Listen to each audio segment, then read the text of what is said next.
Hello student, welcome back to English classes by DK Oja sir.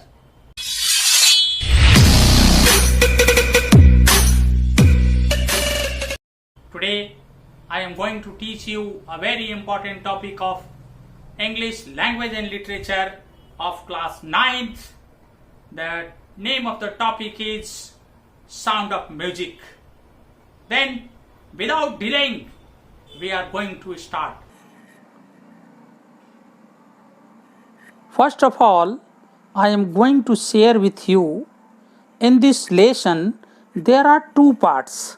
First part is Evelyn Glennie listens to sound without hearing it, and second part is the Shehnai of Bismillah Khan. But at the present I am going to teach you the first part of this lesson. Evelyn Glennie listens to sound without hearing it. So, in the first paragraph that is given in your book, rush hour crowd jostle for position on the underground train platform. A slight girl looking younger than her 17 years was nervous yet excited as she felt the vibration of the approaching train. It was her first day at the prestigious Royal Academy of Music in London, and daunting enough for any teenager fresh from the Scottish farm. But this aspiring musician faced a bigger challenge than most of. She was profoundly deaf. देखिए, इस lesson के अंतर्गत कुछ word का प्रयोग किया गया है. फर्स्ट ऑफ ऑल जैसे जॉस्टल. जॉस्टल मीन्स होता है पुश रफली. जॉस्टल मीन्स क्या होता है? पुश रफली, यानी धक्का मुक्की करना. ठीक है. और सेकंड जो वर्ड है वो स्लाइट लिखा हुआ है. स्लाइट मीन्स होता है लिटिल. लिटिल मीन्स स्मॉल भी कर सकते हैं, छोटा भी कर सकते हैं, नन्ही सी जान भी कर सकते हैं. उसके बाद वाइब्रेशन दिया हुआ है. वाइब्रेशन मीन्स एक्ट ऑफ कॉलिंटिंग भी होता है, जिसको कंपन करना कह सकते हैं, कांपना कह सकते हैं. और डाउटिंग मीन्स होता है फ्राइटनिंग. फ्राइटनिंग मतलब डर जाना, भयभीत हो जाना, भयावह कंडीशन हो जाता है. और उसके बाद होता है टीनेजर, जिसको हम टीनेजर कहते हैं. किसको? जो एडल्ट होते हैं. टीन मीन्स क्या होता है? Tin means 13 to 19. The student or the person that is belonging to 13 to 19, यानी 13 वर्ष से लेकर के 19 वर्ष के जो बीच का एज होता है वो टीनेजर कहलाता है.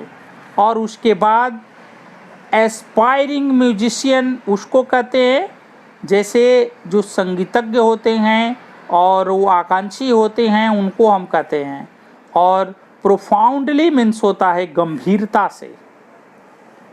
यानी कि इस पैराग्राफ में राइटर बताना चाहते हैं कि भूमिगत रेलवे प्लेटफार्म पर खचाखच भरी भीड़ अपनी अपनी जगह बनाने के लिए धक्का मुक्की कर रही थी. एक नन्ही बच्ची जो अपनी 17 साल की उम्र से छोटी लग रही थी, घबराई सी परंतु उत्साहित थी, क्योंकि वह आती हुई रेलगाड़ियों के कंपन को महसूस करती थी.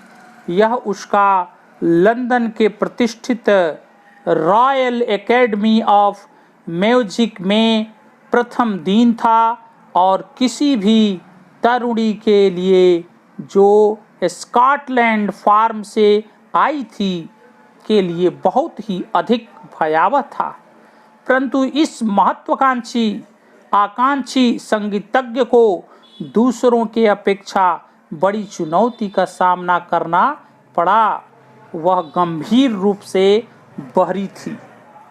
वह कैसी थी? गंभीर रूप से बहरी थी। और in the second paragraph I am going to describe about this. Evelyn Glennie's loss of hearing had been gradual. Her mother remembers noticing something was wrong when the 8 years old Evelyn was writing to play the piano. They called her name and she did not move. I suddenly realized she had not heard, says Isabel Glennie. For quite a while, Evelyn managed to conceal her growth deafness from friends and teachers. But by the time she was Evelyn, her marks had deteriorated and her headmistress urged her to parent to take her to specialized. It was the discovered that her hearing was severely impaired and result was the gradual never damage. They were advised that she should be fitted with a hearing aid and sent to the school for a deaf. Evelyn suddenly looked black, says Evelyn. In this paragraph, इस paragraph के अंतर्गत कुछ hard word हैं जिसकी चर्चा हम लोग सबसे पहले करेंगे। फर्स्ट वर्ड है नोटिसिंग। नोटिसिंग का मतलब गौर करना, है ना, ज्ञान की प्राप्ति होना। और कंसील मीन्स होता है छुपाना। डिफनेस मीन्स होता है बहरापन। डिट्रियोटेड मीन्स होता है कम आना। इम्पायर्ड मीन्स होता है कमजोरी। और नेवर डैमेज मीन्स होता है स्नायु क्षति। इस पैराग्राफ के अंतर्गत राइटर यह बताना चाहते हैं कि एवलिन ग्लेनी को श्रवण शक्ति का ह्रास धीरे धीरे शुरू हो गया था। उसकी माँ की बच्ची से कुछ घबराहट गौर करने का स्मरण करती है। जब वह 8 वर्षीय यानी 8 वर्ष की थी तब वह पियानो बजाने का इंतज़ार कर रही थी। उन्होंने उसका नाम पुकारा और वह हिली डुली नहीं।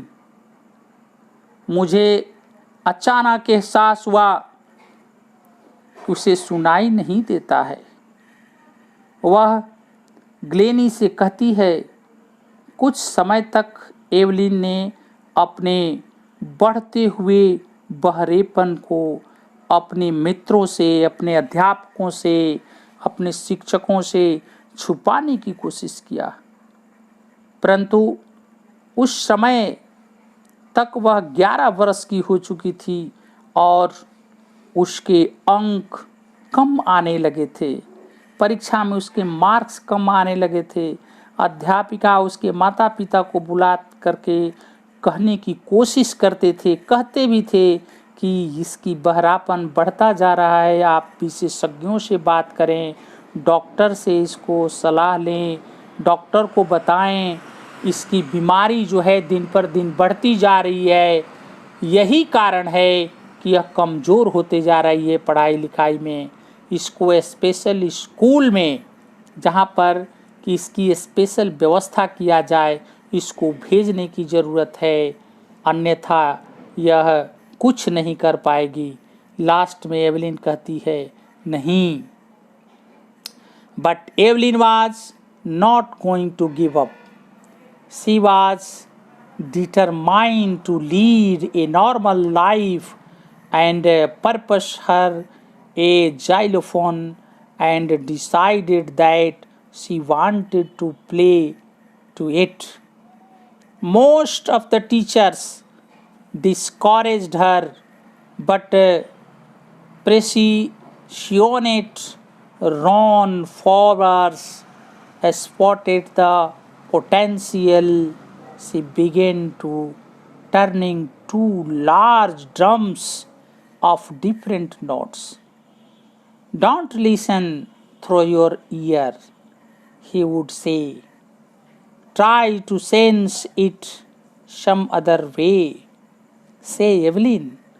Suddenly I realized I could feel the higher drum from the wrist and the lower one from the waist down. Forbes repeated and exercised, and soon Evelyn discovered that she could sense certain notes in different parts of her body. I had learned to open my mind and body to sound and vibration. The rest was sheer determination and hard work. इस paragraph के अंतर्गत writer यह बताना चाहता है कि Evelyn छोड़ने वाली न थी। उसके अंतर्गत जो है स्ट्रॉन्ग डिटर्मिनेशन की भावना थी। वह काफ़ी समझदारी से काम करना चाहती थी। वह एक सामान्य जीवन व्यतीत करने के लिए और संगीत में अपनी रुचि बनाए रखने के लिए कृत संकल्प थी। एक दिन उन्होंने एक लड़की को जाइलोफोन बजाते हुए गौर किया और उसने निश्चय कर लिया कि वह भी इसे बजाना चाहेगी। अधिकतर शिक्षकों ने उसे हतोत्साहित किया, परंतु ढोल व तबला मास्टर रॉन फ्रॉप्स ने उसकी क्षमता को परख लिया। उसने दो बड़े ढोलों को भिन्न भिन्न स्वरों में बजाया और बजाने शुरू करने के बाद उन्होंने कहा, क्या अपने कानों से मत सुनो, इसे किसी अन्य तरह से अनुभव करो। एवलिन कहती है कि अचानक मुझे एहसास हुआ कि मैं कमर के ऊपर से बड़े ढोल को तथा नीचे से छोटे ढोल को अनुभव करने रही थी। फॉर्स, जो उसके संगीत शिक्षक थे, अभ्यास को पुनः दोहराया और शीघ्र ही एवलिन ने पाया कि वह अपने शरीर के भिन्न भिन्न भागों से कुछ सुरों का अनुभव करती थी और उसे समझ में आ गया कि केवल कानों से नहीं बल्कि अन्य भागों से भी सुना जा सकता है। तो बच्चों, यह वीडियो बहुत लंबा हो चुका है और इसमें अभी और कुछ बाकी है। आप लोग बोर न हो पाए, इसलिए इस वीडियो के अंतर्गत इतना ही और नेक्स्ट वीडियो में हम लोग मिलेंगे। इसलिए अगली वीडियो को देखने के लिए मेरे चैनल को सब्सक्राइब कर दीजिए और शेयर भी कर दीजिएगा और ये दो वीडियो जरूर देख लीजिएगा। Thank you very much.